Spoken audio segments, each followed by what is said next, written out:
It is 1:01. Good afternoon from the 104.5 The Zone Studios. I'm Jackson Williams. In Titans news, the team will be hosting Oregon tight end Terrence Ferguson on a 30 visit in Nashville today, according to reports. Ferguson is the fifth-ranked tight end on ESPN's NFL Draft rankings. In former Titans news, guard Dylan Radins is signed with the New Orleans Saints on a one-year deal. Radins started 15 games for the Titans at right guard in 2024 and started 31 games over his four-year tenure with the team. And the Ravens have signed former Titans cornerback Chidobe Awuzie to a one-year deal. Awuzie signed with the Titans in 2024 free agency on a three-year deal worth $36 million. He played 8 games for the Titans in 2024 with 1 interception and was released by the team last week. The number 1 ranked Tennessee Vols baseball is back on the field today for a midweek matchup against Queens. First pitch for that one set for 5 p.m. For all your foundation repair and waterproofing needs, you need to visit USSTN.com. Breaking news at once on your home for the Titans and Vols. This is 104.5 The Zone.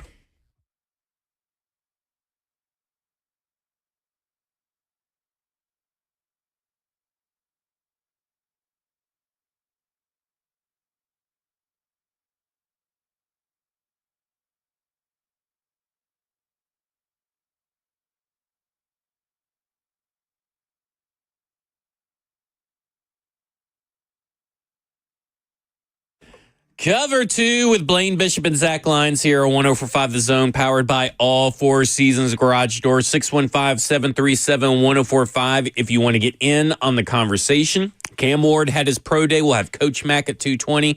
Got a lot to talk about, and all centers around the quarterback of what the Titans may or may not do with the number 1 overall pick. But Blaine, I guess we'll just start right off the top.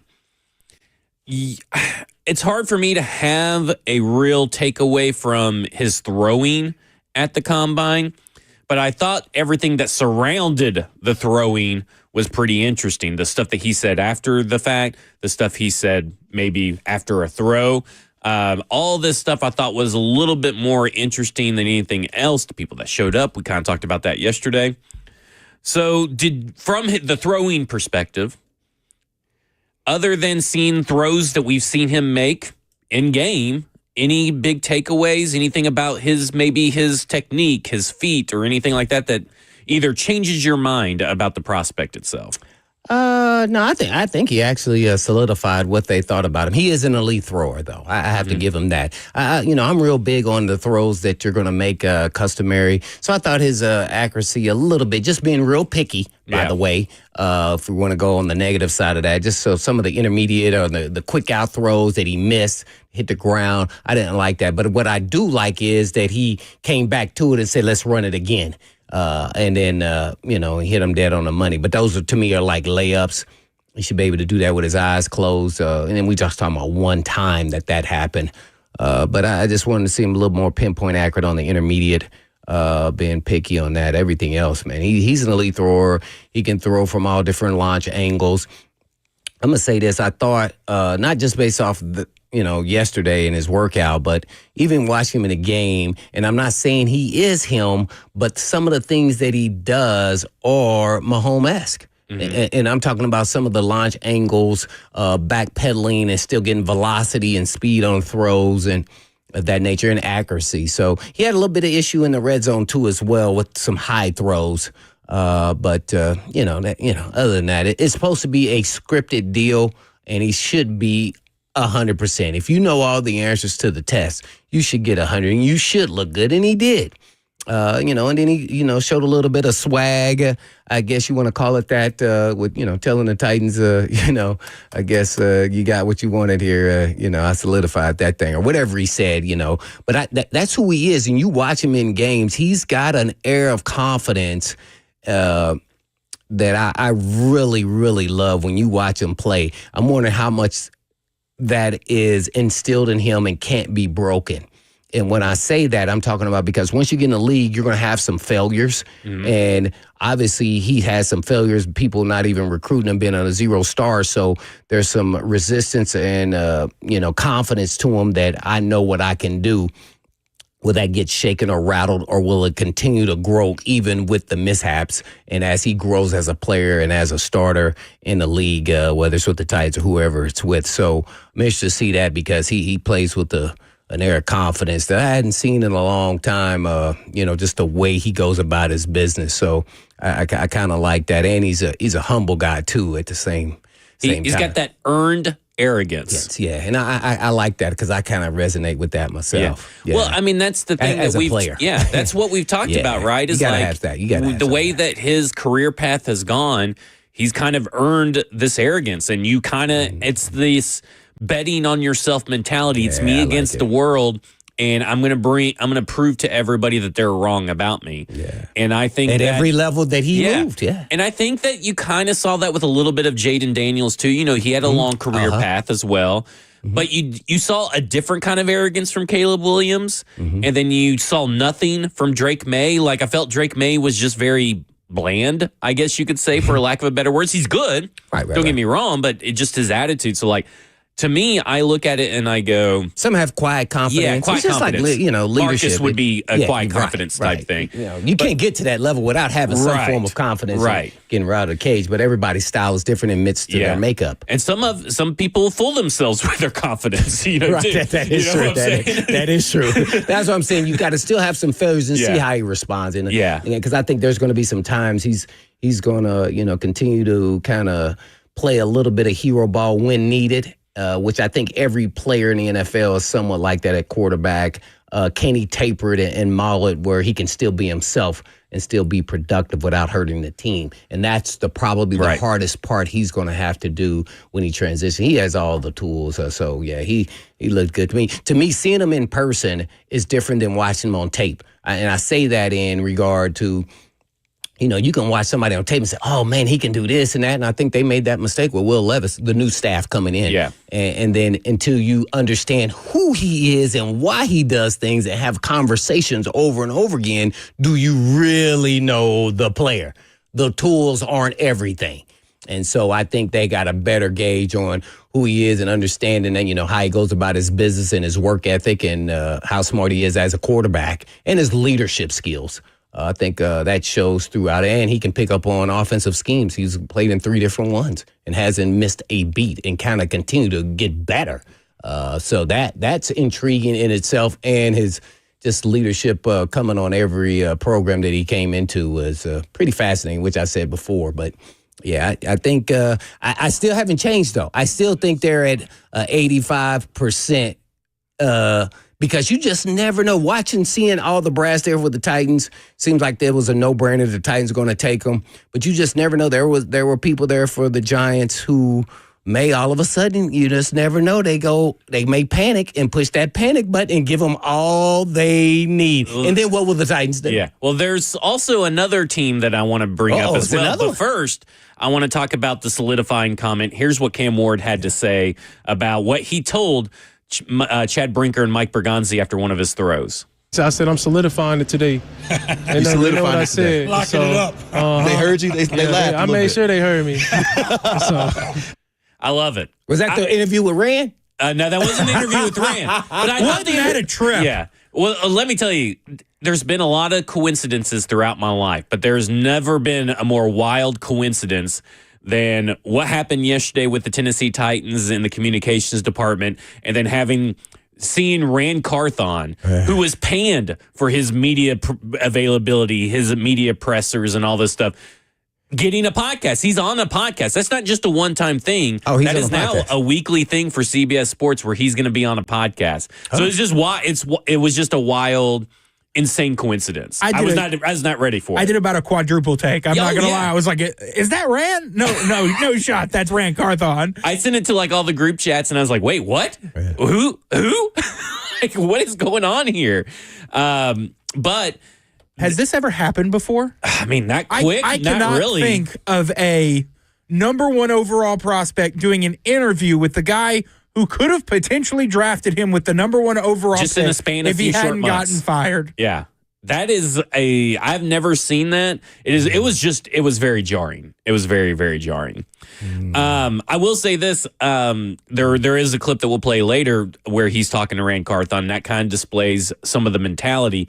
But I want to talk about this solidifying comment because, I mean, I agree with him. I don't know if that really solidified it, But do you make that comment if you don't get the sense that maybe they're not 100% in on you yet? Or is that just more a confidence on top of confidence? Like, you get what I'm saying? Like, was something said at the dinner that maybe he interpreted they're maybe not all in on him yet? Well, I think, jokes aside, Yeah. I think you always want to say, well, until we see you throw, all this is, fodder for conversation and bragging rights and everything. Maybe something at the dinner So, like, let's see what you got tomorrow. Right. That's what I kind of feel like it was more that. Gotcha. And then he said, hey, I showed you now. What do you think? Yeah. I think I solidified that. I will say this, coming off, so the Jim White has a clip, and you'd have to bleep it to play it straight off Twitter, because Nick Holtz, I'm pretty sure it's Nick Holtz, drops an F-bomb in it. Really? But he, they're all, when he's coming off the sideline and, he's, slapping hands and doing high fives and all this stuff with Brian Callahan, the Nick Holtz and Bo Hardigrees there as well. You can hear someone say, what about that incompletion, that MF incompletion? Mm-hmm. And it was pretty hilarious because it was definitely Nick Holtz coming on the screen. And but that kind of goes to show the rapport they already have with him, that they're able to joke around about the one incompletion. But they looked pretty happy when he was coming off the sidelines. And I have to say, I was pretty happy with what I saw too. Yeah, it was hard not to, think that, doing your own workout that he was going to do well. Right. You just never know how much, when you see all that fodder back and forth. That's kind of what's in sports in general. So the coach testing him and, asking him, hey, what about that missed throw and all that? I don't know if I really want to say it's rapport. I want to say they've already got to a level where they can shoot the crap with one another, at least at this point. Yeah. We shall see. So let's wait till he throws that pick six, and then let's see if you having rapport or you getting in his what. See, so that then hence will say if you have real rapport, because then there's trust in, hey, man, let's have a conversation about it, what happened here, whether, he made a bad throw, somebody ran the wrong route, or it was just a horrible call. So that's when you really have rapport and trust. This right here is all fun and games. It's like playing horse. There's nothing at stake here. So there is no rapport until you have some faults along the way. Then you develop rapport because you got both of have earned stripes there, whether bad call or you made a bad throw, that then you trust one another. So I think that's a little far in between from now. Well, when we come back, we're going to listen to Cam Ward and maybe get a little bit of an insight of why the Tennessee Titans like him from an X's and O's perspective. This is Cover 2 with Blaine Bishop and Zach Lyons here on 105 The Zone.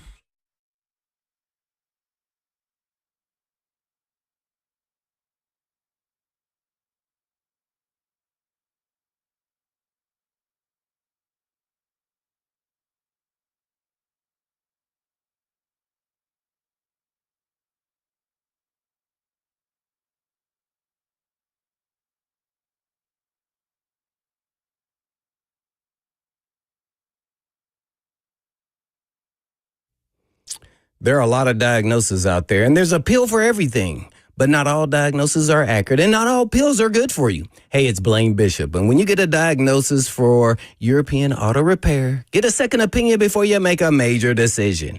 And Eurofix is the home for second opinions. So before you spend hundreds or even thousands of dollars on European vehicle repair from a diagnosis, go to Eurofix. It can not only save your vehicle's life, but could actually save you from a lot of stress that could ruin your freaking weekend. And life's too short to get stressed out and angry. So be happy and go to Eurofix. And at Eurofix, you get a free 15-minute no-wrench inspection with an estimate at every visit and not high-pressure sales tactics. And then you also get a 3-year nationwide warranty and a free loaner car with every repair appointment. And Eurofix, you never pay dealer pricing. Family owned for 26 years. Located in Franklin, Hunted Oaks, Murfreesboro, Belmead, and now Mount Juliet. And all you have to do is just give them a call at 844-EUROFIX. That's right, 844-EUROFIX, or you can visit them online at myeurofix.com. That's myeurofix.com. But always done blades at you. Did you know you're overpaying for your health and wellness products? With over 20 company-owned brands offering its members vitamins, supplements, wellness, and skincare products, you're able to save up to 70% off retail. Members Nutrition can't change your life, but we can change the way you live.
Cover 2 with Blaine Bishop and Zach Lyons here on 105 The Zone, powered by All Four Seasons Garage Door. 615-737-1045 if you want to talk about Cam Ward's Pro Day or anything draft related. Phone lines are open for your questions and comments. We're always here to listen to you. And Blaine, the Tennessee Titans have been, we talked about this, and we love their approach to the offseason. As far as the draft offseason, talking about how thorough they've been with their approach, how they want to be patient, how they want to get inside the heads of these prospects, these quarterbacks, these top 4 players, and really figure out what makes them tick. And I feel like we got a little bit of an insight yesterday because what they've talked about is, and we've heard some positive comments in this regard, not directly from the Tennessee Titans, but from other people who have heard from inside the building, that they have loved what they've gotten when they've gotten to know Cam Ward, what he put on the blackboard, right? The questions he's been able to answer about certain mistakes. They love how he's been able to take what maybe any kind of question they have and provide the solution or the why or explain the play. That stuff that is important for a quarterback to recollect and to recall and to explain. And I know that you're a big proponent of that too, but I thought that this exchange between Rand Carthon and Cam Ward was very interesting and kind of, illuminated just how much is going on inside his head just off a basic, simple question. But is there anything that's, from your perspective, that is going to make you nervous about making this transition into becoming an NFL player? And that could be on or off the field. I haven't really thought about it. I probably still have to get into it first, actually being a quarterback. But on film, it's the same as college. Besides the D-line, who's obviously better. Every team playing against the highest paid defensive linemen, so, the game could speed up a little bit. But just from a back-end standpoint, a lot of guys want to put the safety high, 25 yards down the field, and leave the middle field wide open. So some teams who did that to us this year, they paid the price. I think some teams in the NFL did a lot of too high stuff, like Dallas, going a lot of Tampa, a lot of cover 2. They leave way too much space on the sideline down the seams. And so I just think, the arm strength and, the confidence that I'm bringing, along with the, me getting my receivers better, I just think I'll be able to put the ball where I want. I love it because normally a response or a question like that gets you a very canned response. You don't get that kind of information from even pro players sometimes. And I'd have to go fact check the Dallas stuff. I didn't really. I have no idea. I had no idea. I just have to take his word for it. But I do think it's interesting that he did call out a team by name, which says that he's watching film of NFL teams as he's going through this process. Or maybe it's just because maybe he grew up a Dallas Cowboys fan. You know what I'm saying? But I do find it very interesting that the stuff that he was able to say, and it doesn't necessarily mean much, right? But I do enjoy hearing a player be able to talk about the X's and O's and the transition. He even said, hey, the game's probably going to speed up a little bit. This is a much better defensive line than I will have seen in college. Every NFL team has one of the top highest paid defensive lines. But, cover 2, I'll be able to attack the seams down the field, especially in 2 high safeties. What did you make of all that? I'm not trying to place emphasis on it. I'm just trying to say, that's a little bit of a glimpse of what the Titans are seeing in a meeting. He's just going through, the maturation process of understanding coverages there, if that's what you're leaning into.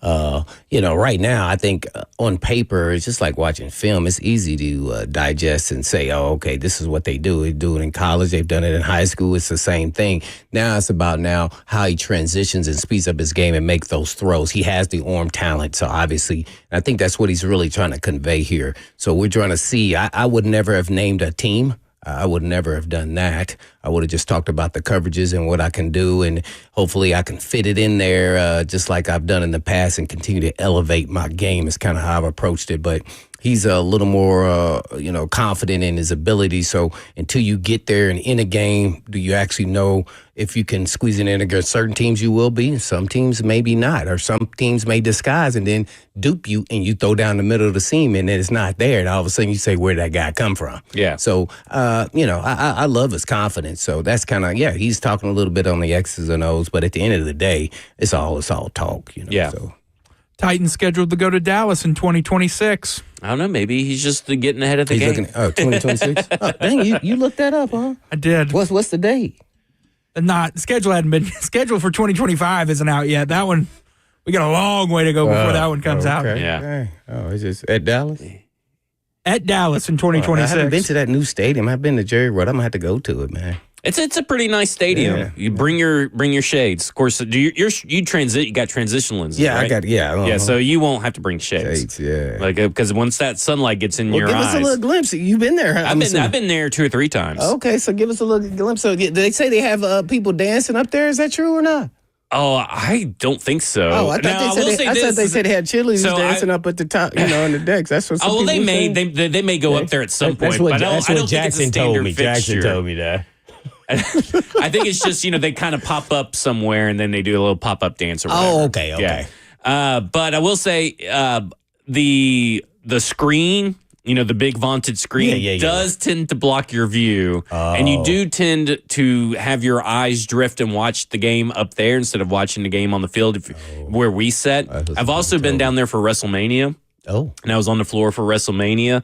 And so the floor, though, they have the suites and everything and a big open bar and all this kind of stuff on the bottom level. It's really cool. But you can see through when the players come through and all of that. Yeah, it's kind of like the Lexus Lounge in the Bridgestone Arena. Mm-hmm. But I kind of like it. So, it's not my favorite stadium. I haven't been to all the stadiums. I'd like to go to the LA one. Oh, but the Mercedes-Benz Stadium in Atlanta, it was awesome. Charts. Yeah, that is off the charts. And everything, even for the Super Bowl, everything was cheap in Atlanta. Like for the concessions and all that kind of stuff, they didn't try to price gouge you just because it was the Super Bowl there. So they're not being very smart. Yeah, no, they're definitely not being smart. But I appreciate their mistake. No doubt. I look at it though, going back to Cam Ward and this whole thing is like everything I see, because the film, I like the film. So that I've never not liked the film of Cam Ward or anything like that. And I understand people need to understand that a lot of people in media are playing catch up. That's why you see Cam Ward, go up in the ranks and all this stuff all of a sudden. It's not just because he's probably going to the Tennessee Titans. It's because they're all catching up on their film watch. But everything I have been able to see about Cam Ward and his social media clips that he posts, in these interviews, what he was able to kind of show us a glimpse of who he was out on the field after making that throw, all these different things are just more pieces of the puzzle for us. It's hard to still make a determination on who he is, but I think also you take what we have seen, add it to his path to the NFL, and you're kind of like, this dude could be legit. What do you think his ceiling is? So that's an interesting discussion because I don't put him up there with the Patrick Mahomes and Lamar Jacksons and Josh Allen. Well, that's not fair to any quarterback. So I don't care who you are. I'm not doing that. But I do think that this is a guy that could take you to a Super Bowl.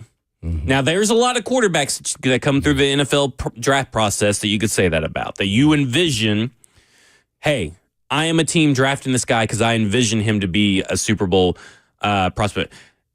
I look at it and I go, look at Cam Ward and I see a guy that I hope he doesn't turn into like a Dan Marino type pro where he never makes it to the Super Bowl. You get what I'm saying? But he still was a successful quarterback. Like Dan Marino's still one of the best quarterbacks. And I think at the end of the day, in these new generation of quarterbacks, I think in a couple of years' time, he would be in the discussion of being a top 10 quarterback in the NFL. And I think that's perfectly appropriate for 1.1 overall to be a top 10. So let me tell you something. Trevor Lawrence ain't been a top 10 quarterback in any season that he's gotten so far. And I think that Cam Ward is going to be a better quarterback than Trevor Lawrence.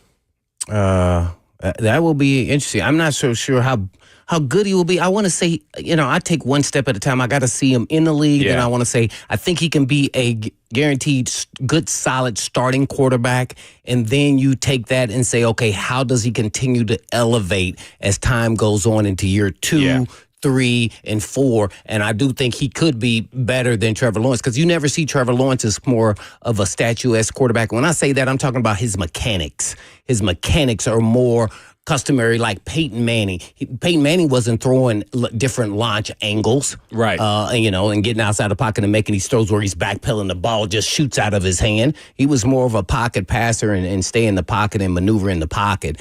Tom Brady, all those guys. So I think he can continue to grow. Man, it'll be interesting to see how high he elevates himself if he can get to a top 10 quarterback when we're looking at this 3 or 4 years down the road. So I'm not sure of that, but I think he would definitely be a solid starting quarterback. And it would be, I mean, with the offensive line, hopefully they'll be at least average as a group, the Titans, if they take them.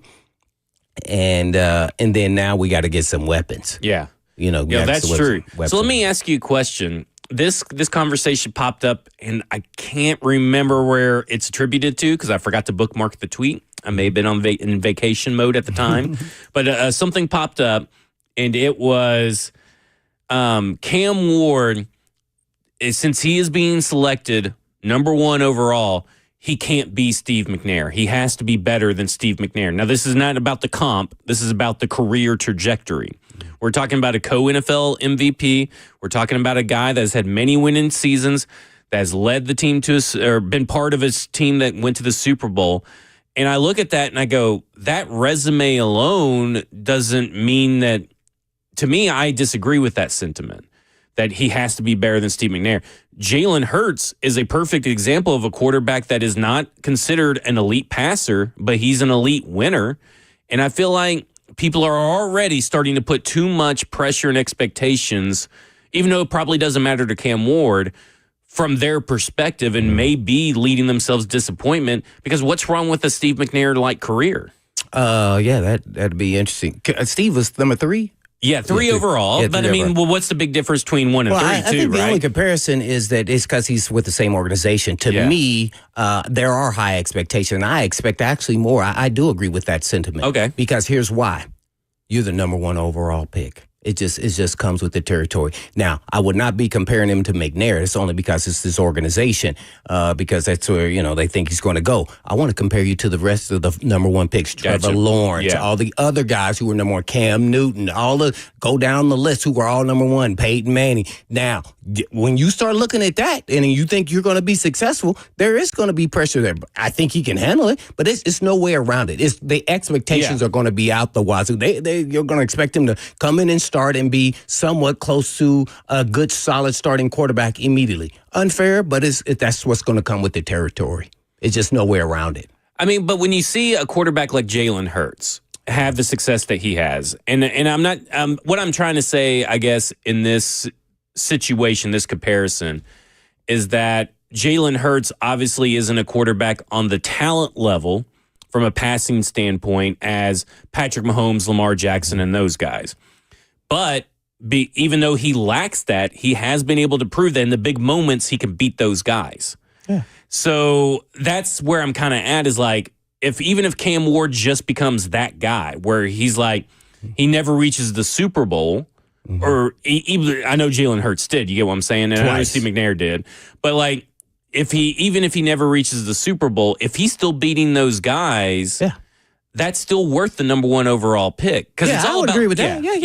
No doubt. Now, I mean, I know you're using Jalen Hurts. It could be anybody who's having success that wasn't highly sought after when they come out. Here's what I say. Justin Herbert's a good example. But that's why when you talked about quarterback, a winner. That's what Jalen Hurts is. See, but everything that comes with all of that, we all know that. I mean, this guy is somebody he wins against the best. Yeah, he's always going to show up. He has been consistent every time. And that is one thing we don't know about Cam Ward, right? Right, we don't. Until he gets there, do we know? Yeah. We don't know. We have no idea. Because even in college, he was never really a Jalen Hurts-like winner. I mean, Jalen Hurts had a pretty good resume and a pretty good record and pretty big moments.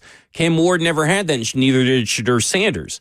So we don't even know what translates to the NFL. It does not mean anything because, listen, football is a team sport. But that is something that we have to see about Cam Ward. Is he a true gamer? Like, is he a guy that in the NFL, when the chips are down, much like Steve McNair or much like Jalen Hurts, can he rally you guys back to win a game? And listen, all these quarterbacks have done it at one point or a time, but can you do it consistently? Yeah. Well, in this day and age, I love me some McNair, the late great McNair, but in this day and age, Steve McNair would have been run out the league because he didn't start till his 3rd year. Yeah.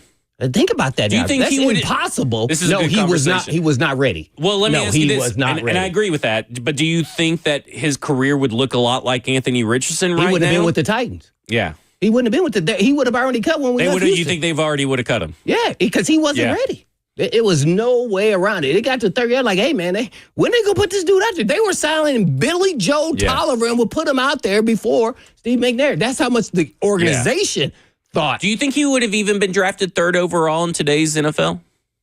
I still believe that. His talent it is what it is. I just think he needed a little more development, which is unfair because now they have all these 7-on-7s and the quarterbacks are all developed to this point. When you get out there, you got to put them out there, especially when you're taking 1st overall. So that's the difference. The errors are just totally different. That's why I can't compare him to McNair. I mean, to me, you're comparing him to all the number 1 picks. Yeah. And that's where the pressure comes from. It doesn't come from McNair was the best, quarterback in Titans history. Yeah, well, when you get to that level, then can you elevate and then take the team to a Super Bowl and win it? Right. So it's really all about when you're trying to set your expectations is that you're trying to, okay, he's the number 1 overall pick. Yeah. So he needs to be better than Caleb Williams. Yeah. He needs to be better than Trevor Lawrence. Or as good. Mm-hmm. I would hope that he would be better than both of them. Of course, Caleb Williams still got a long ways to go. But like when you go through the list, you want to see that he's better. Yeah. Because like Joe Burrow, right? I mean, that's if you want to compare him to someone, compare him to the guy that your coach has walked out of the combine from and said, we're not taking any more meetings. Joe Burrow's our guy. Now, I'm not saying he has to do that for Cam Ward in this instance, but what I'm saying is that's who you should be comparing him to. And when we say compare, we're not talking about pro comps, right? Comps. We're talking about career trajectory. What is his career going to look like? Because these guys are the guys in his era. And this is a different, and like, I mean, you alluded to, and I think we all know, but like what you're looking at Steve McNair's, that era of football, even Peyton Manning and Tom Brady's era of football is a little bit more different when you're a rookie growing up in your NFL years than it was back then. As much as it's going to be unfair, it's going to come unfair. With the territory. You got to ask all the Bears how they feel about Caleb Williams. And he still threw for a lot of yards, but they were still just like, he was just, okay. Yeah. Like, no, they wanted more. We saw that out of Jaden Daniels, though, right? Right. See, so the expectations are going to come with being the number 1 overall pick. I don't care if it's with the Titans or the Giants or whoever it may be. So I don't know. You saying that it may be someone else maybe getting into the fold here? Well, I do think so, that someone else could be getting into the fold. And essentially, it kind of is tied to another NFL prospect that is gaining some momentum behind the scenes that nobody's been talking about. But before we get to that, we do a little tease. Okay. Let's go to Tony, who wants to talk about the NFL draft. Tony, you're on with Blaine and Zach. Hey, guys. I'm just wondering, since this is lying season, what if the Titans are putting on a big show with bringing everybody to the Cam Ward's day to make a big showing to make everybody think they're going to draft Cam Ward, but they're really looking to trade back? Because next year is going to be a better quarterback draft. Oh, next year? Just thoughts. Well, before you go, who do you think is a better quarterback than Cam Ward right now? Nobody right now. I'd take Abdul Carter or maybe Travis Hunter and just get the picks. And I meant in next year's draft. What quarterback do you think is a better quarterback? Oh, I haven't researched it that far, but from what I hear, next year's quarterback draft pool is supposedly going to be better than this year's. Gotcha. I don't think these 2 quarterbacks are worth a number 1 pick. Is what I'm saying. Okay.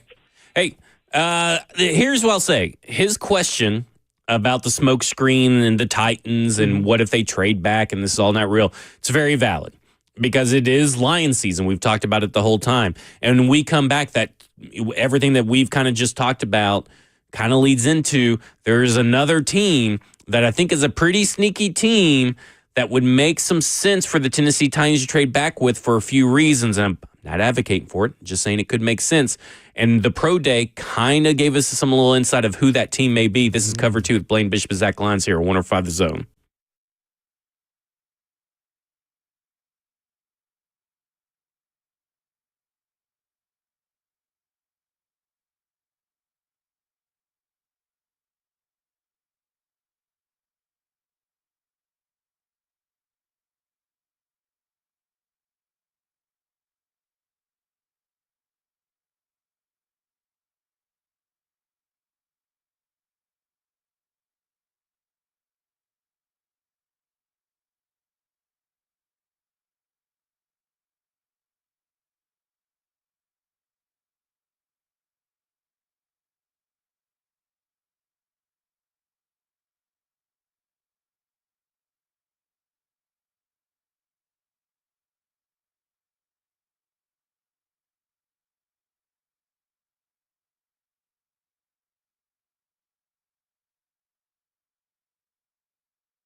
Struggling with joint pain, suffering from a recent injury, looking to recover faster after surgery?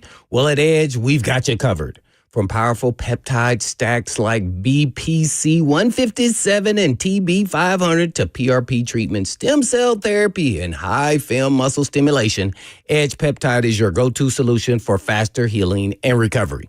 And as an athlete myself, I know how frustrating pain and injuries can be. That's why now is the perfect time to take control of your wellness and finally address those nagging issues.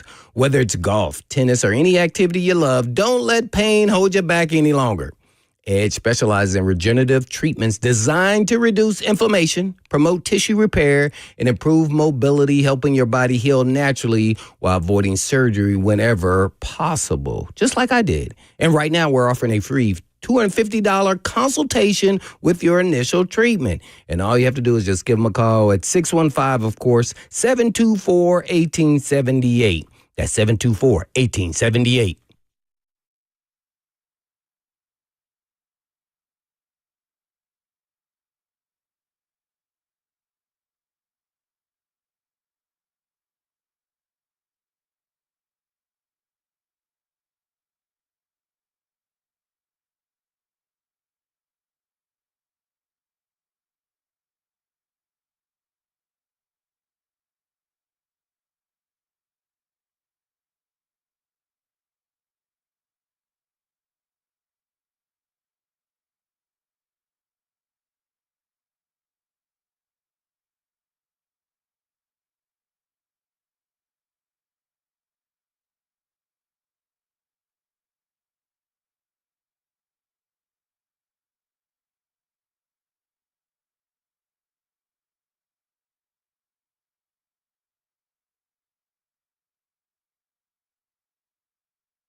Cover 2 with Blaine Bishop and Zach Lyons here on 105 The Zone, powered by All Four Season Garage Doors, 615-737-1045 if you want to get in on the conversation. All right. This is from Adam Schefter. ESPN sources, Tennessee will hold an additional private workout. No duh. With potential number 1 overall pick Cam Ward. The Titans have become increasingly impressed with Ward, and while they are expected to listen to offers for the number 1 overall pick, it now would take an even stronger package to acquire the draft's top selection. At this workout, Miami quarterback Cam Ward will go through a private throwing session for the Titans. So one thing there is to really focus on, because we're not surprised there was a private throwing session and a private workout. Of course, they were going to do that. That's just what teams do. It's called doing their due diligence. But the interesting part is something that we've talked about on the show, is the trade back possibility. They're willing to listen, but you're going to have to come with something good. Mm-hmm. Come correct.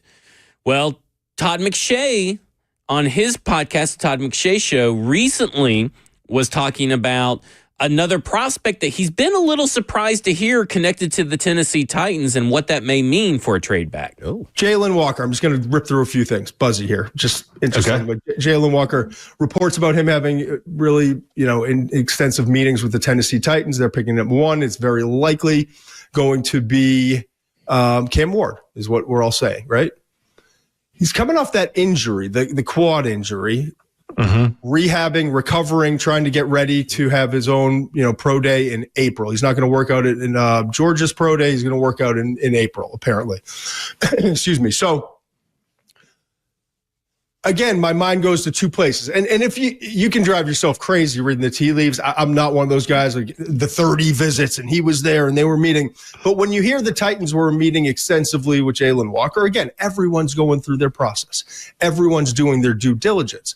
And this is part of it. And I saw someone say, well, what if he falls because of the injury? They could be looking in round 2, or maybe they trade up into late round 1 to get walked. That's not happening. Yeah, I do find it interesting on, in the same 48-hour span that there's a report of this long meeting that they had with Jalen Walker, that the Giants are in town, trying to maybe have continued dialogue and do their due diligence. I love it, because if it's a trade with the Giants, they're drafting and they're moving back, and they've decided to punt on quarterback this year, or maybe to take one in round 2. You're drafting Travis Hunter or Abdul Carter at 3, right?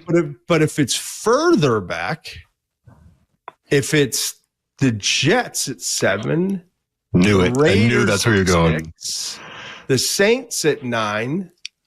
Jalen Walker's in play. I don't know. You can't do that to Jets fans, man. That's just unfair. So at this point, I'm not surprised that they're doing work on other prospects. Now, there is a rumor that Jalen Walker may start falling in the draft. So what is the extent of his injury? I didn't know he was injured. His quad. What his quad injury. So it's delayed his ability to do all the workouts and everything later on down the road. But so do you know the extent of just a strained quad? I don't know the extent of his injury. But there is talks that, Jalen Walker may fall down. Now, he's kind of a hybrid player. I don't think he's going to fall. But what Todd McShay is essentially getting at is that the Tennessee Titans are doing extensive work. Now, Tony Pauline is also a draft insider, had echoed this a couple of days ago in an article that he wrote, but he kind of lumped the Tennessee Titans in with all the top 10 teams are doing their due diligence on Jalen Walker. But he said extensive interest and extensive work. So here's where I'm at. We knew that they were going to be doing this. So I don't want people to think, oh, this is new information. They said that they were going to do 30 visits, going to do work on players in case of a trade back. But what Todd McShay is saying, this doesn't necessarily mean that they are all in or they're for sure taking Cam Ward, because this goes back to the Schefter thing. They're keeping the phone line open. And because they're keeping the phone line open, you have to be prepared if someone comes in to offer you a big old haul of draft picks. Because if someone does, then you got to be ready. Who are you going to take at that spot? So let's stop there because there's a lot of information from Todd McShay. What are your thoughts on, do you have any big thoughts or sweeping revelations on that? No. I think they're been very methodical this whole process. So I just think they're doing the due diligence just in case, which they should do, by the way. You don't want to get caught off guard and go, who are we going to take now that we've got all these picks, especially, still high in the top 10, let's just say in the draft. I think they're doing their work. And they won't be caught, with their pants down. Yeah, that's what. So I don't see this any other way. I'm still at the 85% because I do think you have to be prepared for if somebody brings you a haul and you just say, this is so much, we cannot pass this up. We'll be able to get a quarterback next year, unfortunately, if that did happen, because if you get a boatload, man, they have so many holes right now. That would be probably your best bet to try to get the team. Then they have to go look for a quarterback. Well, guess what? Another quarterback is going to be out there. I mean, he's still Russell Wilson. There's still guys, whether you want them or not, right? They are available for and it kind of looks play. like maybe Russell Wilson will still be out there by the time the draft rolls around. Somebody, if we went into the season with Levis, Allen, and I would assume that is not going to be it. So right. If that happened and they did trade the pick and get a haul. So I'm pleased to hear that, though, to be honest, because that's it seems like that's an experienced group. Yeah, it's not our first time rodeo, even though it is. Well, that's what you want, right? We talked about this for a couple of weeks now. We've talked about all the angles to look at this and everything. And when I started to get into it's Cam Ward pretty much or bust, I said, but that doesn't mean you don't listen to trade offers. And because you listen to trade offers doesn't mean you don't like Cam Ward any less. You're doing what GMs are supposed to do. And so when I look at that kind of situation, I'm not surprised that they're keeping the door open. I'm not surprised that they're keeping the phone lines open because that's what good teams do. Bad teams close it off. Bad teams, work in bad faith. This is what good teams do. And if you're looking for signs of a functional organization, which I know there have not been many over the last few years, this is one of those reasons. And so when we come back, I'm going to talk about one of the teams that Todd McShay mentioned that I think there is a real possibility that they may get crazy because they have a history of doing so. This is Cover 2 with Blaine Bishop and Zach Lyons here on 105 The Zone.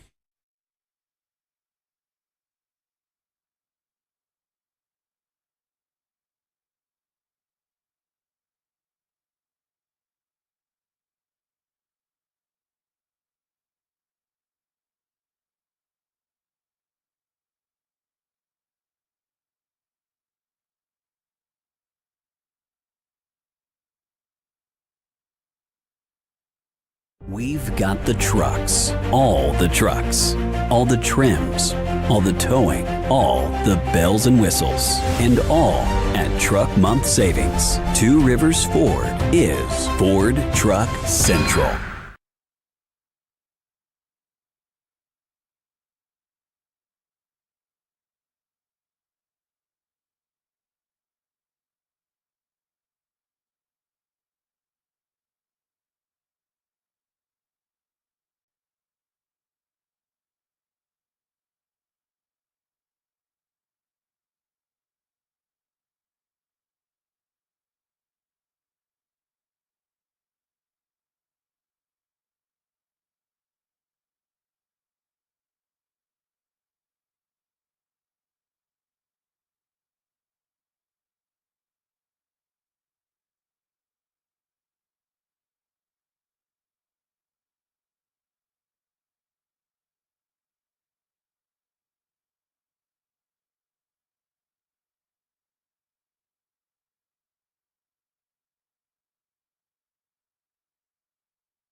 It is 2 o'clock. Good afternoon from the 104.5 The Zone Studios. I'm Jackson Williams. In Titans news, the team will be hosting Oregon tight end Terrence Ferguson on a 30 visit in Nashville today, according to reports. Ferguson is the 5th-ranked tight end on ESPN's NFL Draft Rankings. In former Titans news, guard Dylan Radins has signed with the New Orleans Saints on a one-year deal. Radins started 15 games for the Titans at right guard in 2024 and 31 games over his 4-year tenure with the franchise. And the Ravens have signed former Titans cornerback Chidobe Awuzie to a one-year deal. Awuzie signed with the Titans in 2024 free agency on a 3-year deal worth $36 million. He played in 8 games for the Titans in 2024 with 1 interception and was released by the team last week. The number 1 ranked Tennessee Vols baseball team is back on the diamond today for a midweek matchup against Queens. First pitch in that one set for 5 p.m. For all your foundation repair and waterproofing needs, you need to visit USSTN.com. Breaking news at once on your home for the Titans and Vols. This is 104.5 The Zone.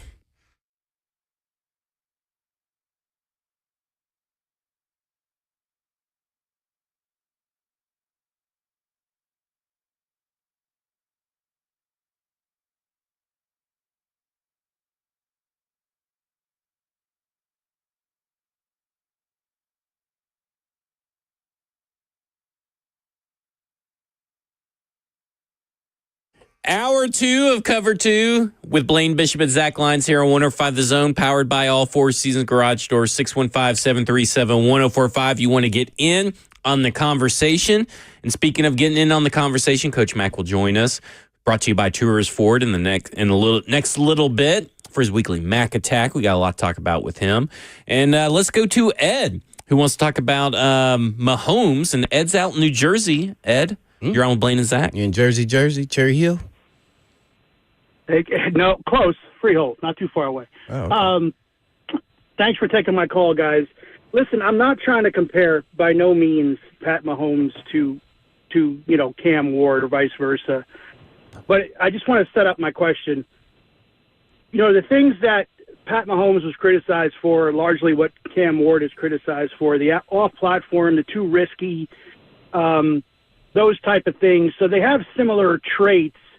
And I just wonder if we, fans, GMs, haven't seen Mahomes have the success that he's had.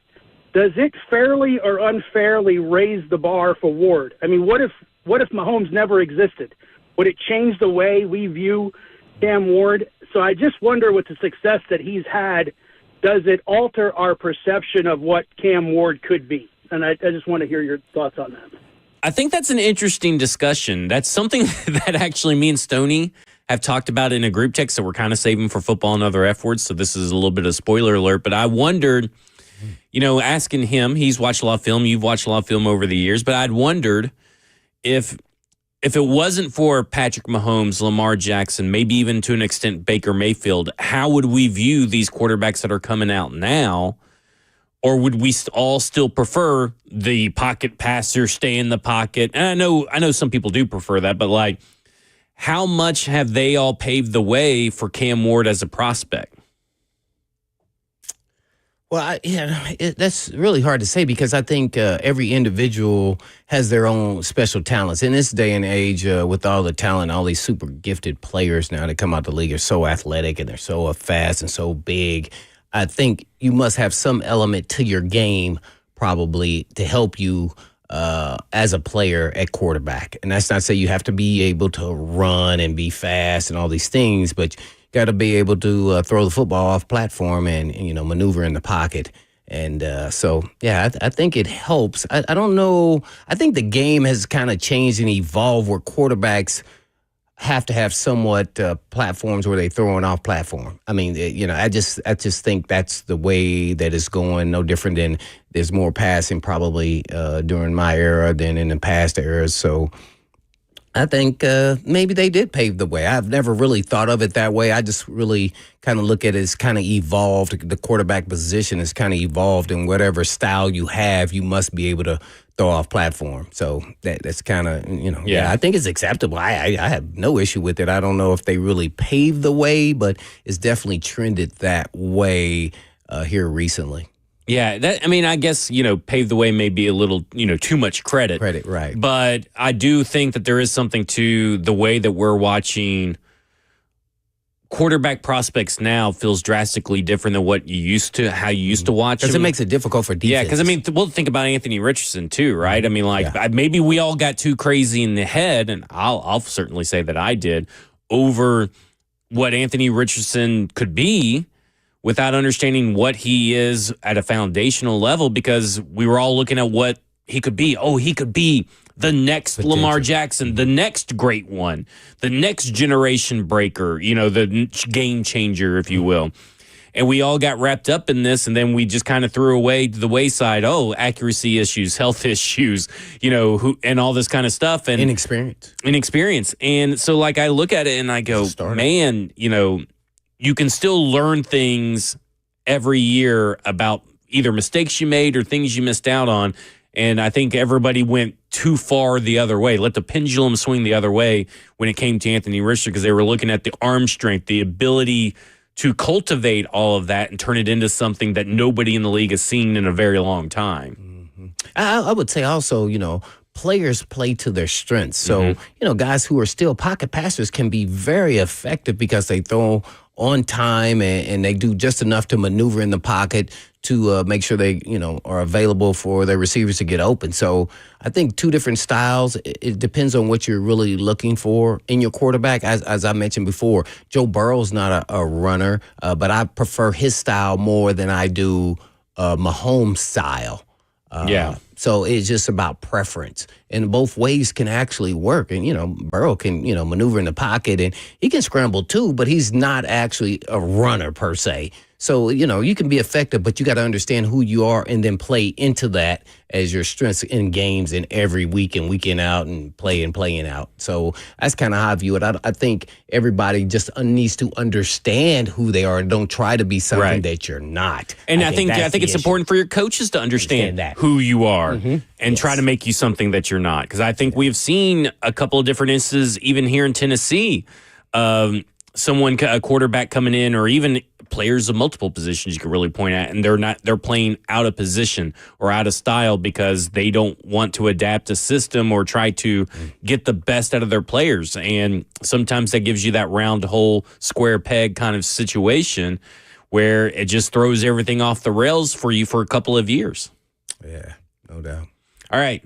Good question. Okay, so here's where I'm at. Todd McShay, and we were talking in the last hour, he talked about he's heard a lot of interest is coming from the Tennessee Titans over Georgia hybrid defender Jalen Walker, because he kind of plays a little bit of that Micah Parsons role where he could be a linebacker, he could be on the edge and all that kind of stuff.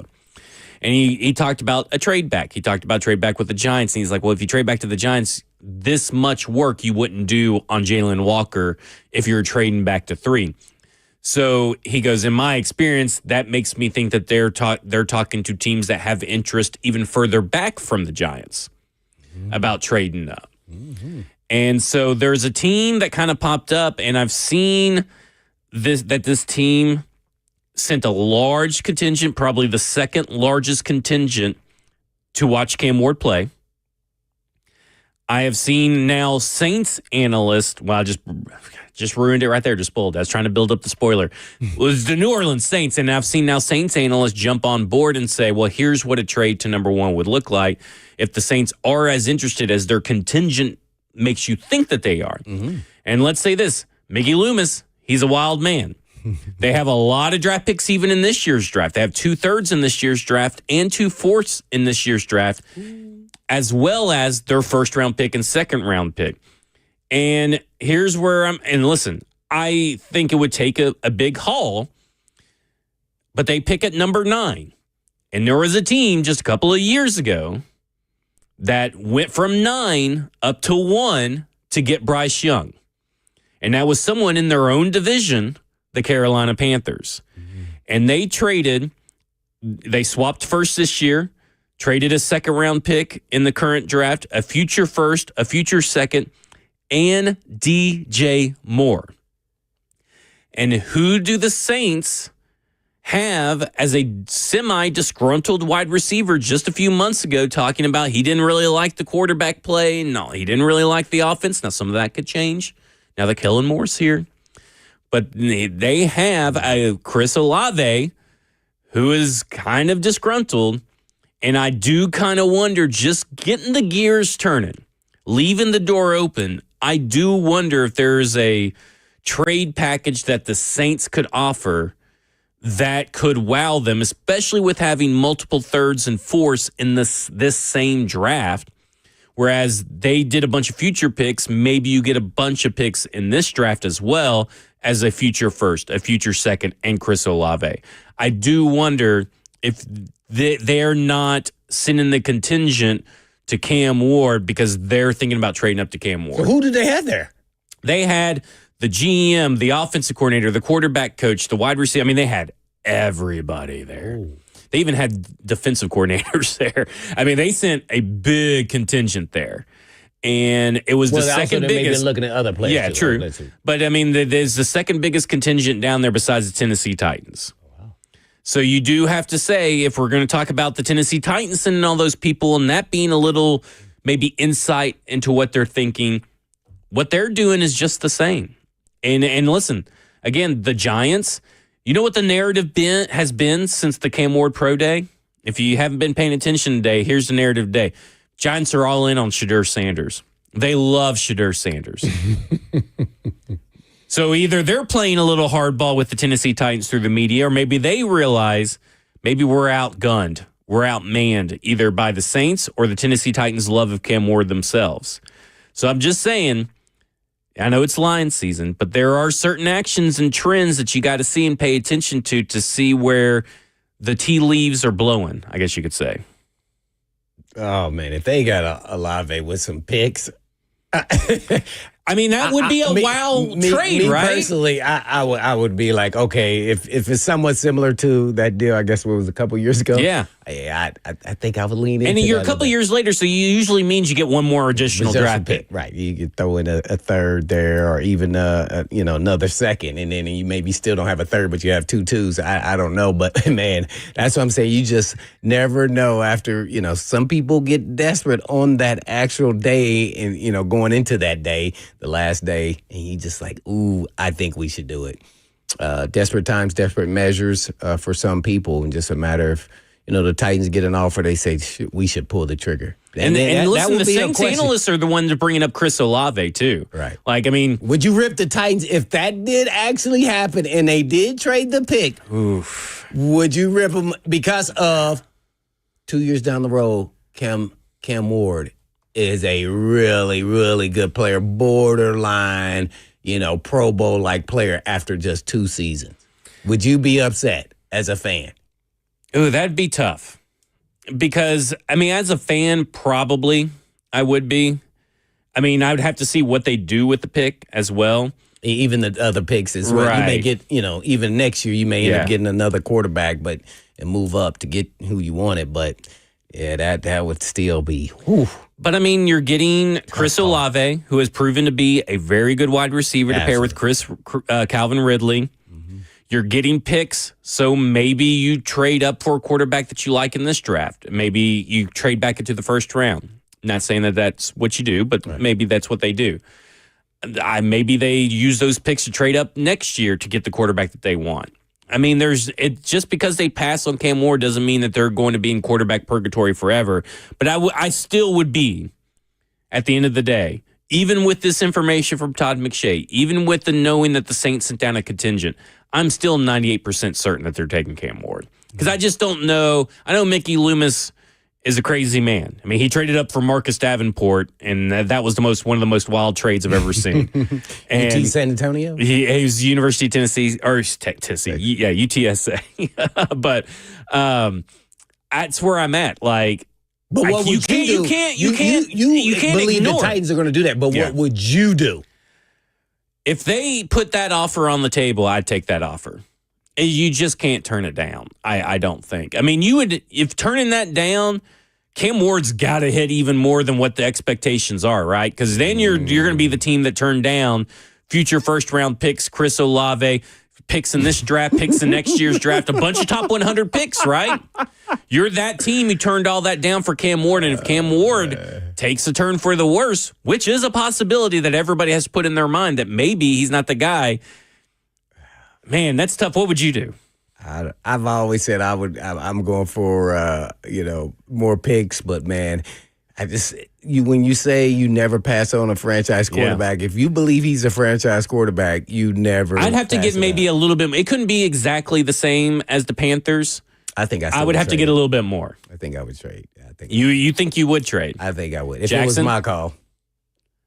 I would have to see exactly. I would need more than what the Panthers got. Yeah, I think I'm with you. I think that's what I would need. I'm with you, Jack. The desperation for a franchise quarterback here is so great that the offer has to be greater. And it is a tangible franchise quarterback in your mind. If you're even thinking of considering drafting him, like that at least in your evaluation process, he's a franchise quarterback. Now, whether he actually turns into one is a little bit different, but you don't know what these guys in the future You're are supposed right to now. not ever pass one up if you need a quarterback. 9 is also so tough for me to move all the way down to 9. Yeah, it's a tough one, but there are some good players at 9. But when we come back, we'll talk about what Cam Ward's pro day meant for Coach Mack and his big board. As he joins us for his weekly Mac Tech, brought to you by Two Rivers Ford. This is Cover 2 with Blaine Bishop and Zach Lyons here on 104.5 The Zone.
Cover 2 with Blaine Bishop and Zach Lyons here on 104.5 The Zone, powered by all Four Seasons Garage Stores. 615-737-1045 if you want to get on the conversation. You know what that means. That music means it's 2:20 p.m. on a Tuesday. It's time for our weekly Mac Attack with Coach Mac of Titans Radio, brought to you by Two Rivers Ford, the South's most trusted Ford dealer. And Mac, we've kind of been talking about in this kind of situation, the Tennessee Titans, obviously all signs trending towards Cam Ward. But, you know, they're obviously leaving the door open for a trade. Like, when you have a quarterback and a need at a quarterback, like, what is a strong haul or a historic haul if you're a team? Like, what are you really hoping for in a trade offer from another team? Well, first of all, good afternoon, guys. I mean, I've been on radio shows all across the country since this has started. You really don't know. You really don't know until you've got a team that wants to come up. If you got the number one pick, you really don't know. I mean, you don't have anything set in mind until you get a draft partner, and depending on what their draft situation is, where they're positioned, and also, you know, maybe some assets that they want to throw in. So there's really no way of knowing. I mean, you don't go into you accept all these calls right now. You know, when you're in this type of position, you accept all of the calls, and then you start to work through it. But you don't ever set anything early on, Zach, because you don't want to be negotiating against yourself. So in that situation, what do you ever close the door on the number one overall pick, or do you just keep it open all the way until you turn in the card at the podium? Well, I mean, it's not until you turn the card in, but they still got a month from the draft, and so everything's up in the air. And right now, look, the draft draws such national interest, and it draws a lot of interest. I mean, it is an industry unto itself. Yeah, you've got so many people that make a really good living putting the speculation out there and putting the mock drafts. I mean, it's an amazing industry within itself. So, I mean, that's just the time of year that we're in. And so what I do, again, as I said, after my 3 decades in the league working from the inside of this, you know that the information that you trust is when you're dealing with a team that comes directly from the team. Anything else, I mean, you kind of take with a grain of salt, because really, guys, there's nobody within an organization that's going to give out critical information, because, I mean, if you're found out to do that, then you're not going to be working in this league very long. That's just the way that it is. Still, that doesn't mean that all the speculation is wrong. It's great. It's great for the draft, and it really is. I mean, it's something that captures everybody's interest. But the things that really matter, I promise you right now, are going on between teams. And a lot of teams are still, regardless of where they're drafting, Zach, a lot of teams are still in because they're going to workouts now. You are still in the mode of getting your board set as to where you want to. And then you've got your 30 visits going on, too. There's a lot going on right now within clubs, a lot. When you look at the Cam Ward's pro day, but any pro day in particular for these quarterbacks, what are you looking for in their throwing session? Because, I mean, obviously they're throwing on air. For the common fan, they may not have an eagle eye, the scout or the coaches would, on these throws. But what are you looking for from the coach's perspective from the quarterback's throwing session at a pro day? Well, the main thing, if you're vetting a quarterback, especially high up in the draft, again, I can go with my own personal experience. I mean, the pro day is fine, but the pro day is for everybody that comes in. When you have their own personal day with them, and it's just you and your staff there, then you can start to kind of to program it and to put some things in there that you explicitly want to see. When you've got, I mean, I can't count the number of pro days I've been to in my life over 30 years, a lot of them. But when you're there with everybody, it's hard to zero in on exactly what you want to see, because you don't have enough time to do that. Now, what does come from going there is you can have dinner with them, you can sit down with them, but when you do their own personal pro day, that's when you can really start digging into things that you want to see, Zach. A lot was made about Cam Ward wanting to show teams that he could take snaps under center. We know that at the Senior Bowl, you usually get a shot to show that. But when it comes to the Tennessee Titans and how they run their offensive system, they run a lot out of shotgun. In fact, the 12th most in the NFL out of shotgun. How important is that, do you think, for this particular coaching staff, for that particular quarterback to see him take shots or take snaps from under center? Well, I mean, you want to see it, but I've seen him do that on film evaluation. Right. I've seen him start out in the gun, and I've seen him, go up under center, and then, I've seen him do that now. Not a lot, but yes, it's important because you're still going to have to be able to do some of that in the National Football League. So, but look, he's been working out, with his personal trainer, so that they've worked through all of those mechanics.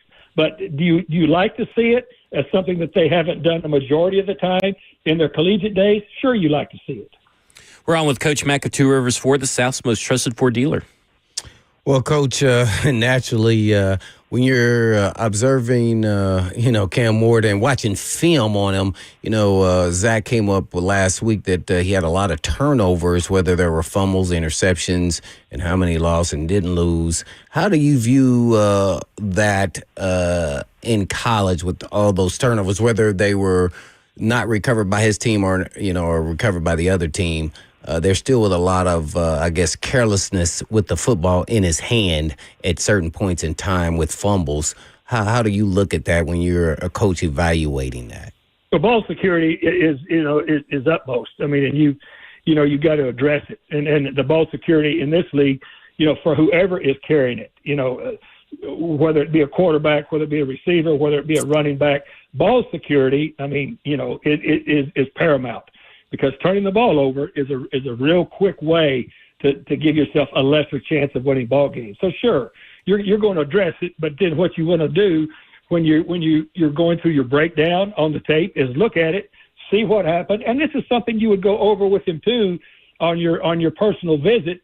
Sit down, have specific examples that you can pull up and show. Ask him what he was seeing here. Ask him, what he was thinking here, why he thought that he turned the ball over, whether he was carrying it as a ball carrier or whether he was throwing it. I mean, you've got to work through those types of things. But ball security, regardless of when it happens and how it happens, it's important to emphasize it. And if it is happening, you just want to find out why. You can't just look at it and just try to surmise why it happened. You've got to ask the individual pointedly what's going on. It's always interesting now that guys get coached up so well for interviews and what to do when they're out there with their teammates and everything else. How can you differentiate what is real and what isn't? Well, I mean, you got to get him. Be with him enough in a casual setting where you can really start to. And that's why these 30 visits are so important. That's why the visits to the school are so important. And look. The Titans right now have a very, very experienced evaluation staff, front office. Mm-hmm. These guys have been through a lot. They know. I mean, and once you're in this business long enough, not only the questions to ask, but be able to set an environment as to where they're very honest with you, because that's something that's extremely, that's important. That's why I really feel limited now, and then do a lot of film work, put a lot of time in on this.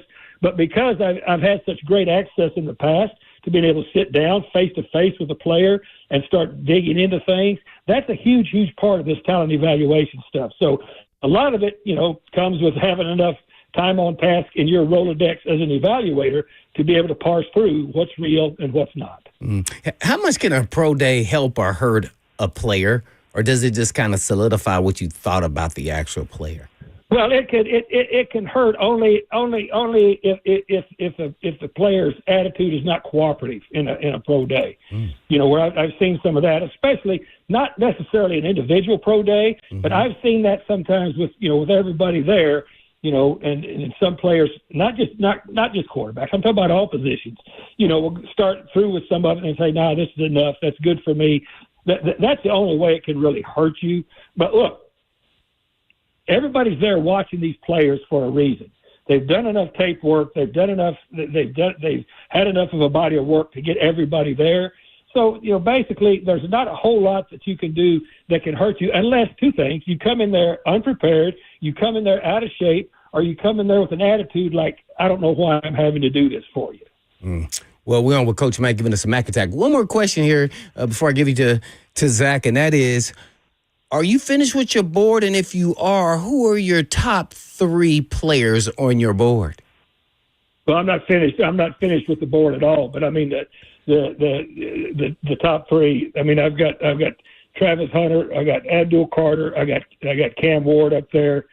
Those are my top 3. But I'm not through with the board at all, because all of these school workouts, you had a lot of guys that did not do physical on the field work at the combine. And then look, I get calls from everybody that's at pro day saying this guy did this guy did that, which, I'm not there. I don't take it as gospel, but we'll rework. Rhett and I will rework this board probably at least 2 more times, possibly 3, before we get to draft day. I lied, Coach. I got one more. Kyle Williams. You never lie to me, Blaine. Kyle Williams from Washington State, the 5'11", 185-pound guy. Where do you have him projected to go, and what rounds and what area? And what are your thoughts and evaluation of him? Well, I mean, he's a good player. I mean, I don't know exactly where he will go. I think he's got some attributes that you really like. I'm not saying it's elite, but it's good enough. It's good enough to get your attention. Not real early in the draft, but somewhere in the belly of it. Gotcha. We're with Coach Mack, giving us the Mack Attack. Coach, you talked about your big board process that you guys are probably going to go 2 or 3 more run times or run-throughs of the board. I mean, is that also standard for the NFL teams going on into the April draft, or do they have their board pretty much almost set in the next coming weeks?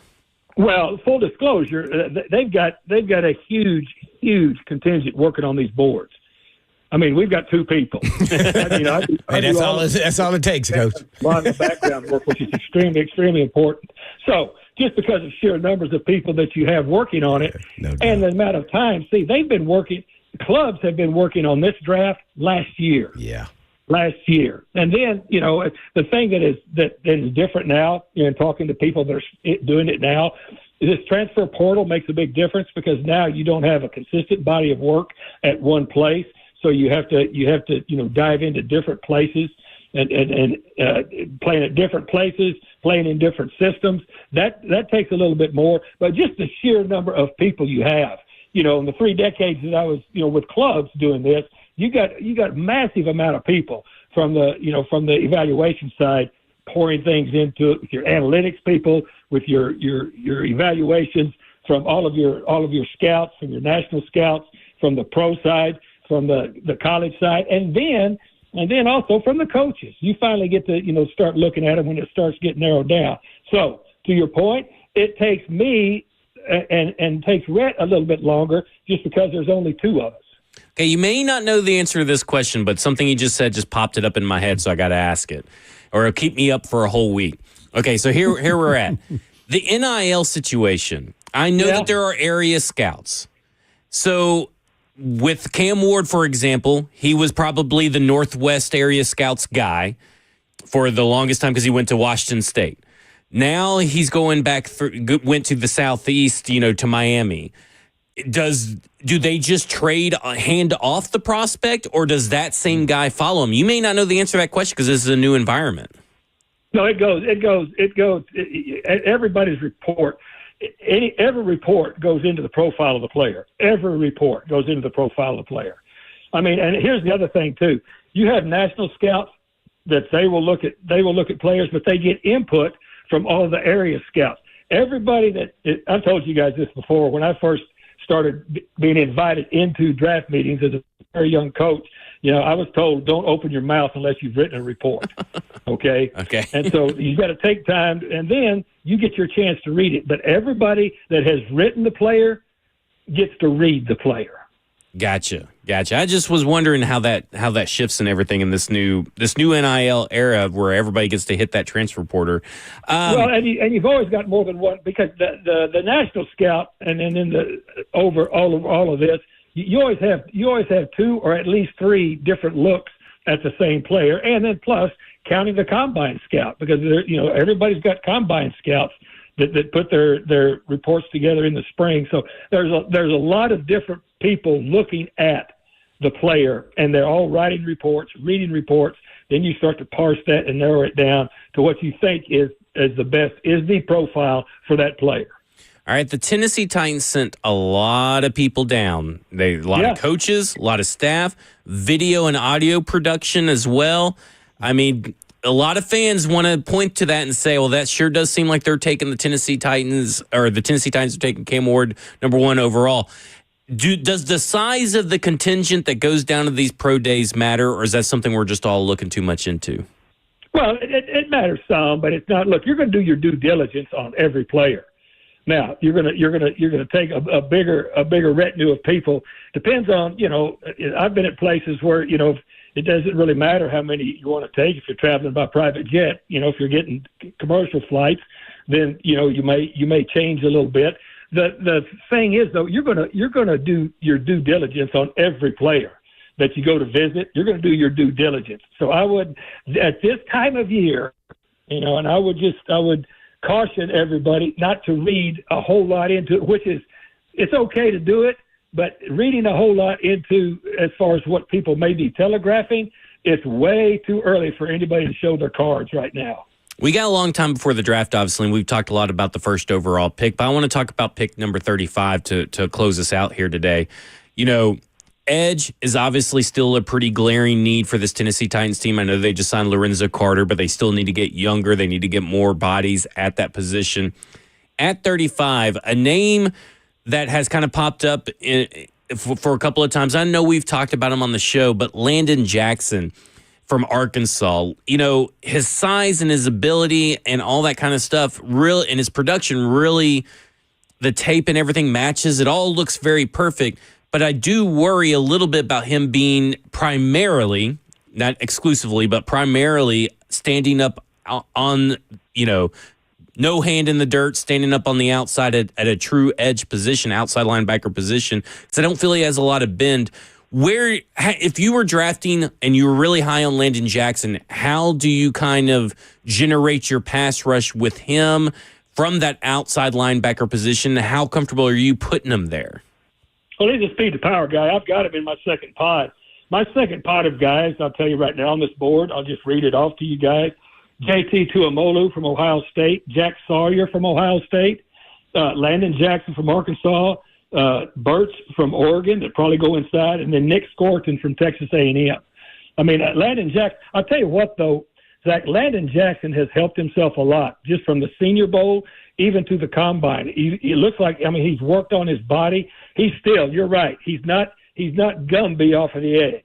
He doesn't have a motorcycle lean. He's more a speed to power guy is what he is off of the edge, but he's a very, very relentless player, and he's got great length. But I've got him in that second pod. Yeah, that sounds good. We'll talk more about the edge rushers and everything through the coming weeks. I don't want to, get all into it because I do want to talk about Nick Scourton at some point because I think that's an interesting evaluation. But, Mac, we appreciate you joining with us today for your weekly Mac Tech course brought to you by Two Rivers Ford, South's most trusted Ford dealer. Yeah, guys, appreciate you having me on. See you. See ya. Appreciate it, Coach. When we come back, we'll talk a little bit about what he had to say about some of the Cam Ward stuff because I do want to get Blaine's opinion on some of the things that I did ask him. So we'll talk about that when we come back. This is Cover 2 with Blaine Bishop and Zach Lyons here at 105 The Zone.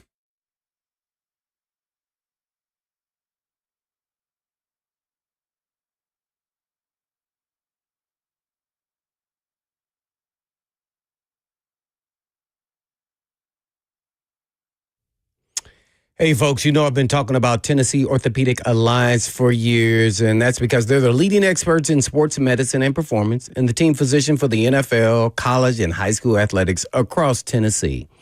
And TOA provides sports medicine coverage to more high school and college sports teams than any orthopedic group in the state of Tennessee. They have 29 locations throughout the state and over 100 physicians throughout Middle and East Tennessee to take care of all your musculoskeletal needs. And TOA has 11 urgent care locations with walk-in availability 7 days a week. They offer direct access to sports medicine and performance, physical therapy and nutrition, personalized rehabilitation plans to enhance mobility, reduce pain, and improve overall physical function for patients recovering from injuries or surgery. And TOA also offers sports performance training, a specialized program designed to enhance athletic performance and provide tailored training solutions for athletes at all levels. So please check out their services at TOA.com. Yes, that's TOA.com.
Cover 2 with Blaine Bishop and Zach Lyons here on 105 The Zone, powered by all Four Seasons Garage Doors, 615-737-1045. You want to get on the conversation and join 1045 The Zone as we broadcast live all day from multiple Middle Tennessee Dickens turf and landscape supply locations this Friday.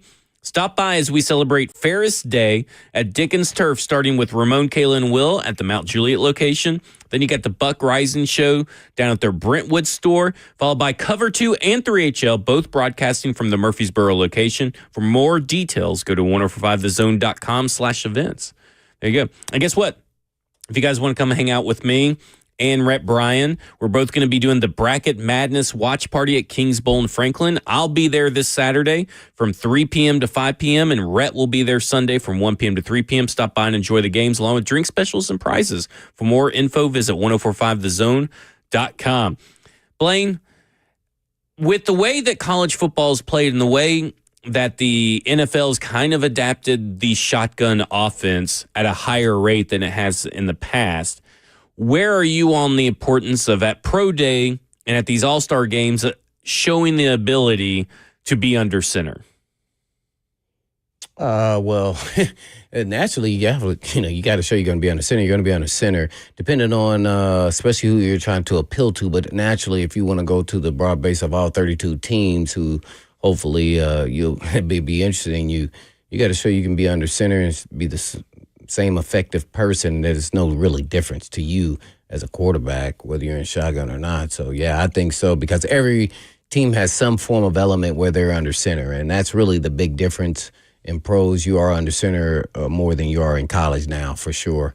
Especially you don't want to have tips where when you're under center that you put different feet back or your leg back or you're always running when you're under center. So you want to see that they can go through their progression reads initially, while they're backpedaling from under center. So, yeah, I think every quarterback must show at some point that they can play under center. And really handing the ball off from under center, right? Because that's totally different than in shotgun where you are facing them and you just kind of give them the ball to their side. And back there, you have to make sure that you're running to the right side with the hand that your ball's in is on the right angle and everything like that, because, it's something that you have to kind of practice, right? Because you're probably not used to handing the ball off from under center in college. Era, because you not only just college, think about this now, Zach.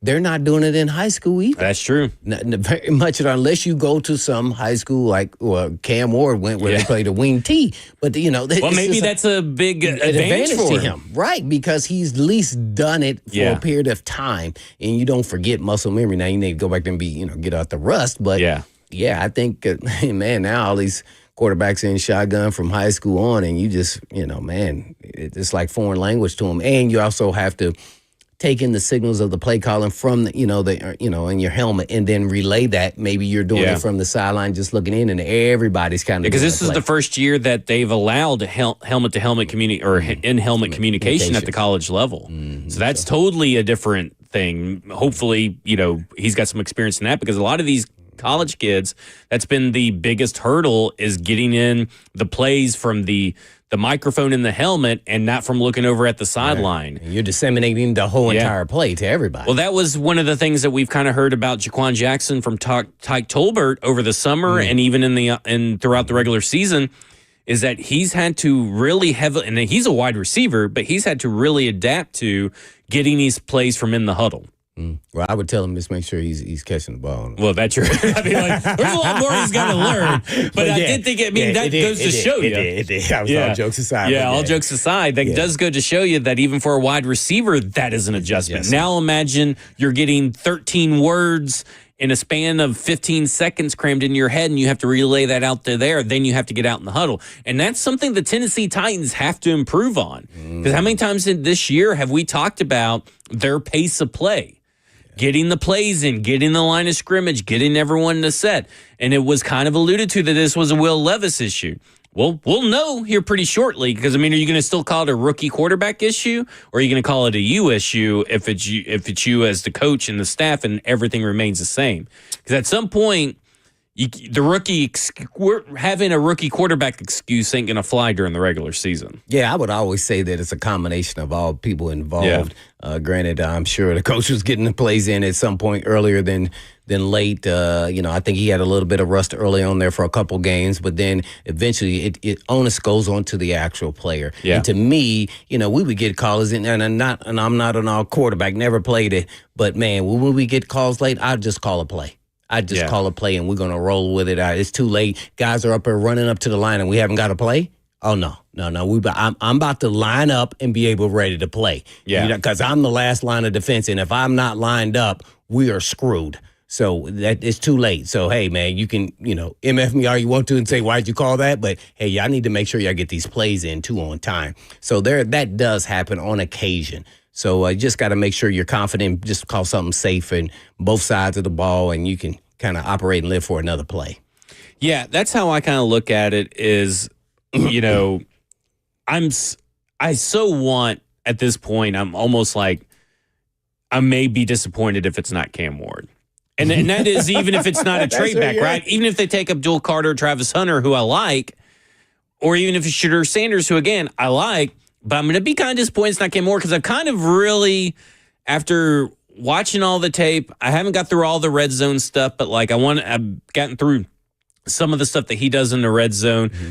It's seeing the RPOs, and I'm just dreaming of like, man, what could this Tennessee Titans offense actually look like with Cam Ward under center? It could be actually fun. It could be exciting, and not fun and exciting in a way that you kind of laugh at it after the week because a meme got made of your quarterback. But like, this could actually be what I'm looking for and have been looking for in a while is that next step in Titans offensive evolution from this team, and we've just never gotten there, even with Brian Callahan, who kind of promised that. We just couldn't ever get there because the quarterback. So I'm really hoping that Cam Ward can bring that extra element to this offense that's been missing for years. The excitement, that excitement element, the ability to be and look like a modern NFL offense. Oh, you think Tannehill offense look good? It looked good. Now, don't get me wrong. It looked good, but it also felt like it got short-lived for a little bit. Right, it was really good. And that was the most exciting that we've had in a long time since Steve McNair. And now these last few years, Blaine, has felt like last 3 years has felt like 30 years. That's how they've killed me. They've aged me. So you set yourself up to get, in my head, I'm a little, it could be very disappointing. First off, if Cam Ward's not the pick, but it could also be very disappointing if Brian Callahan isn't the guy to get the most out of Cam Ward, which they're both real possibilities, and that's scary to me. I'm protecting myself versus all of that. You just never know on draft day. It's hard. That's the little bit of the fan coming out of me. Yeah, of course. Where I'm just like, man, I'm just looking at it and I'm like, oh man, if they do this and they draft this guy and they get this guy, this offense could be humming and they could compete in the AFC South. Like, I'm already starting to hype myself up for Cam Ward. Well, tomorrow I'm going to use some of that hype on a WWE wrestler who had some dumb things to say about Cam Ward, and we're going to talk about that tomorrow. I'm going to call him out for a match on our show tomorrow, Blaine. Now, you have to fight for me. Yep. 3HL's up next. Jackson. This is Cover 2. Yeah, we'll get Jackson. This is Cover 2 with Blaine Bishop and Zach Lyons here on 105 The Zone. And in the meantime. And in between time. Peace.